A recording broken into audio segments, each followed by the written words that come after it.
Thanks for staying with us as leaders in Washington work on more pandemic relief packages. The recent report from the U.S. Treasury shows Wisconsin has spent only 3.8% of the money it got from the last round of relief. Our Amy Reed is live tonight to explain why those numbers don't tell the full story. Amy? After the federal government passed the CARES Act, Wisconsin got about $2.2 billion. Now, some of that went to Milwaukee or Dane County, leaving the state with about $1.9 billion to spend. Announcement after announcement from the governor's office shows hundreds of millions in funds from the CARES Act are going to places around the state.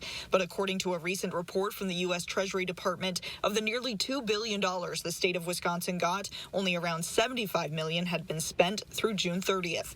We reached out to the governor's office on this, and they passed along their latest message with the Treasury Department, which shows that $75 million doesn't account for everything. The administration wrote $67 million spent through June in response to the coronavirus will be billed to this fund at the end of the fiscal year, and since July they've spent another $108 million in emergency response that will be added to. Overall, the Evers administration has announced $1.72 billion in programs with this money, with funds distributed, quote, on at least a weekly basis throughout the state, unquote.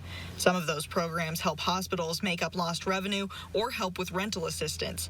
We checked in with some of those programs locally at UW Health and the Wisconsin Community Action Program Association, and they said they've been paid. At WisCap, they said $7.5 million has been paid out to assist approximately 4,000 households.